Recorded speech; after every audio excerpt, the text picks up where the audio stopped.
Vande Mataram students. Last video में हमने अकबर के बारे में, उसके बाद relations of Mughals with other rulers के बारे में, ट्रेडिशन ऑफ इनहेरिटेंस के बारे में देखा था। आज हम एडमिनिस्ट्रेटिव सिस्टम के बारे में देखेंगे कि वो उसका शासन जो है, उसका राज्य तंत्र की व्यवस्था है वो कैसी थी।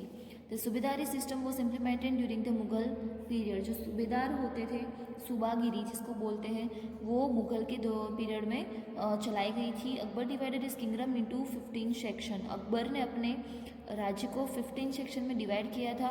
Each section was known as the suba और प्रोविंस। हर एक जो उसका एरिया था उसको सूबा या तो फिर उसको प्रांत के नाम से जाना जाता था। The sub section of suba was called government and the sub section of government was known as pargana. परगना जिसको हम बोलते हैं, अन से बाण का यहाँ प्रोनाउंसिएशन होता है परगना। तो सूबा का जो सब सेक्शन होता है, यानी कि उसका छोटा पार्ट होता है, उसको गवर्नमेंट या तो फिर सब परगना बोला जाता था। The head of each Pargana was called Aamir, वो वुड कलेक्ट द रेवेन्यू। हर एक परगना के जो एडमिनिस्ट्रेटर होते हैं, उसको शासन करने वाले होते हैं, उसको आमिर बोलते थे। और वो क्या करते हैं, वो पूरे टैक्स को कलेक्ट करते थे।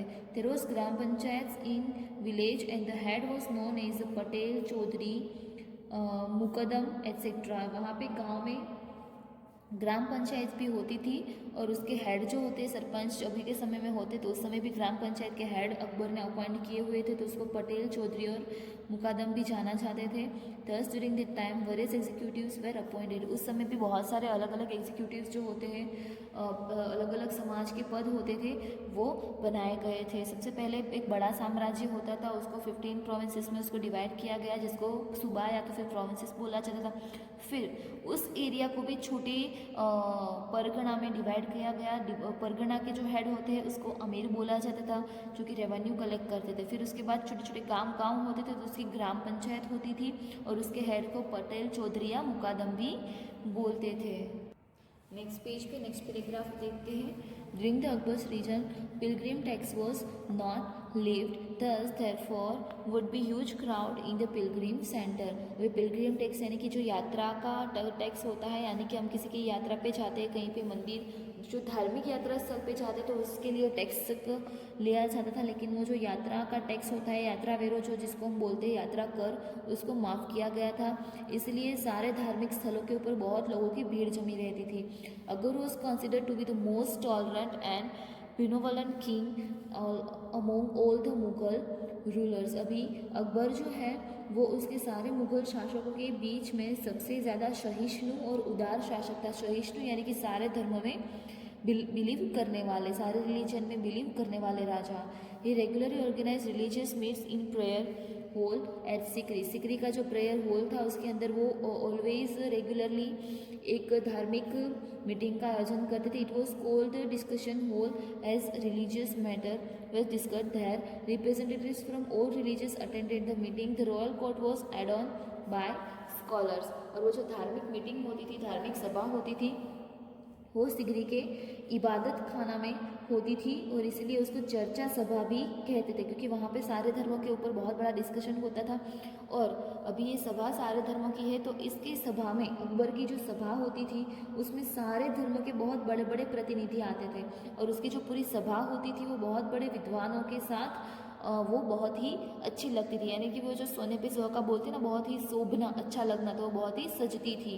The 9 gems of Akbar's court were Todarmal the revenue minister, Man Singh the leader of दक्ष army, Abul Fazl the historian and writer of Aina Akbari and Akbarnama, Tansen the famous singer, Mulla Do Pyaza the clever and jolly कॉटियर,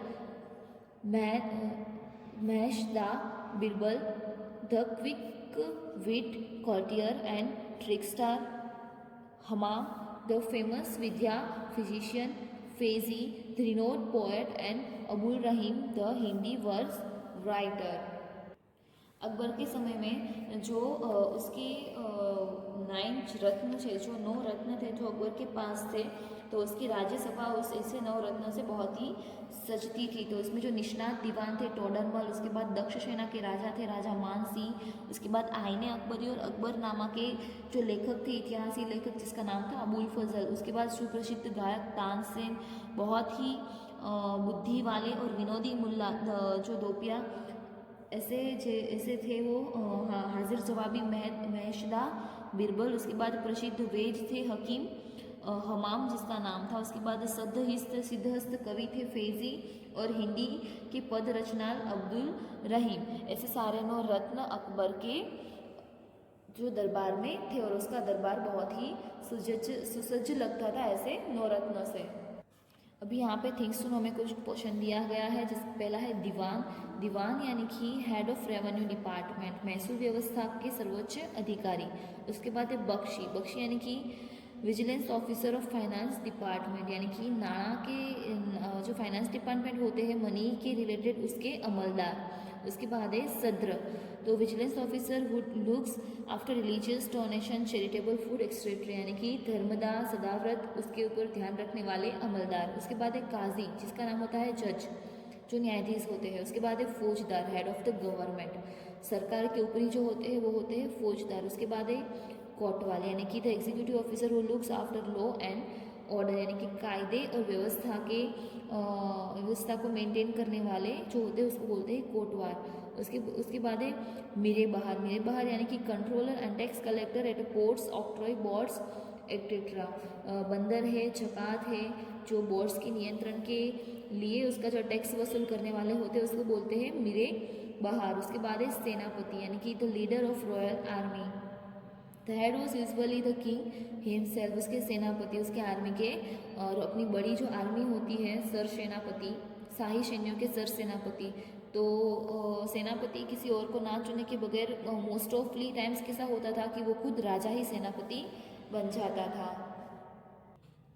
अभी यहाँ पे है the royal court of Akbar, Akbar की बड़ी दरबार। अकबर का जो दरबार है यहाँ पे ये सारे उसके 9 रत्न होते थे और यहाँ पे अकबर का सिंहासन होता था। तो बहुत ही अकबर के दरबार में वो जो 9 रत्न थे उसका दरबार बहुत ही ज़्यादा अच्छा लगता था। नेक्स्ट पोर्शन है reforms made by Sher Shah. Sher Shah जो सूरी साम्राज्य के राजा थे, शेर शाह सूरी, उन्होंने बहुत सारे सुधार किए थे। तो क्या किए थे उसके बारे में लर्न करते हैं। Sher Shah rule over Delhi for 5 years, Sher Shah ने दिल्ली के ऊपर 5 साल तक शासन किया। He introduced many reforms during this short span and is therefore better known as a reformer than a warrior। अभी इतने ही शॉर्ट समय में उन्होंने बहुत सारे सुधार किए थे, तो इसलिए वो एक योद्धा नहीं लेकिन सुधारक के नाम से उसको लोग याद करते थे। तो टोडरमल्स help With the Todermal's help, he prepared a table for revenue collection based on the type of land and production. Akbar followed the same method for revenue collection. Todarmal जो थे उनकी मदद से शेर शाह ने एक टेबल प्रिपेयर किया था जिसमें लैंड और प्रोडक्शन का जो टैक्स होता है वो वसूल करते थे। तो अकबर ने भी उसकी मेथड को फॉलो किया था। He remove the toll booths so that he could be free transportation of goods. जो टोल टैक्स होता है वो भी उन्होंने, चकात होती है, चकात नाके जिसको बोलते हैं, जो हम भी अभी भी टोल टैक्स पे करते हैं, राइट। तो टोल टैक्स होता है उसको भी उन्होंने निकाल दिया था, जिसकी वजह से क्या होता था कि राज्य में सब जगहों पे गुड्स की जो ट्रांसपोर्टेशन होती है, माल की हेरफेर इजीली हो सकती थी। He constructed road to increase the trade and for convenience of pedestrians among which the famous road were constructed between। अभी उन्होंने राहदारी की सुविधा के लिए, राहदारी के लिए और व्यापार को ज़्यादा से ज़्यादा फ़ायदा मिले ऐसे, इसलिए उन्होंने रास्ते बनाए थे। तो इसमें से कुछ इम्पोर्टेंट रास्ते हैं आगरा एंड बरहामपुर, आगरा से Berhampur, Agra and Marwar and Lahore and Mulan. तो ये सारे रास्ते उन्होंने बनाए थे। इसके बाद है he also planted the trees on both the side of road and constructed rest houses. उन्होंने दोनों साइड, रोड की दोनों साइड ट्रीज को ग्रो किया था और रेस्ट हाउसेस बनाए थे ताकि जो पैदल चल के जाने वाले यात्री होते हैं उसको आराम मिले।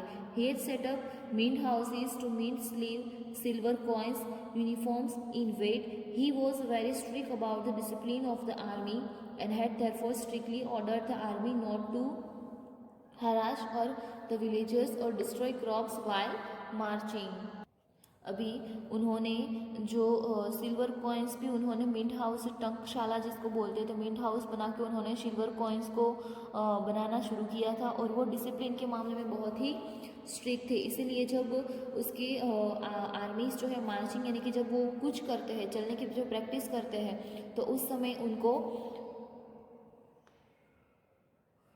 जो गांव में चलते हैं तो गांव के लोगों को परेशान ना करे, और उनका जो क्रॉप्स है, उनका जो लाइक उन्होंने जो कुछ भी ग्रो किया हुआ होता है अपने फार्म में, उसको भी नुकसान ना करे, इसलिए स्ट्रिक्टली अपने आर्मी को वार्निंग दे रखी थी। During his region kotwals were responsible for arresting criminals. Sher Shah was himself very active and motivated others to by keeping them busy at work. यानी कि उस समय जो कोतवाल जो थे उस समय शेरशाह ने गुनहगार को पकड़ के लाने की जो जवाबदारी थी जो स्थानिक कोतवाल को दे रखी थी, और शेरशाह खुद इतना काम करते थे और बिजी रहने की लोगों को भी इंस्पिरेशन देते थे कि काम करते रहो और बिजी रहो, और दूसरों को काम करने की इंस्पिरेशन देते रहो, इसीलिए वो बहुत ही अच्छे शासक थे। अभी यहाँ पे नीचे हमें एक फ़ोटो दी गई है जिसमें लिखा है Shershah inspecting the highway. Shershah जो है, जो हाईवे बन रहा था उस समय लोगों को इंस्पेक्ट करते, उस लोगों को गाइड कर रहे थे, जो उसका निरीक्षण करते। यहाँ पे दोनों साइड पे ट्रीज ग्रो किए हुए हैं, और आगे जाके टेंट हाउस भी, छोटे छोटे जो रेस्ट हाउस है वो भी बनाए थे उन्होंने राहदारियों के लिए। तो आज हमें इतना ही लर्न करना है, आगे का पोर्शन नेक्स्ट वीडियो में लर्न करेंगे, तब तक आपको अच्छे से समझ लेना है। ओके, वंदे मातरम।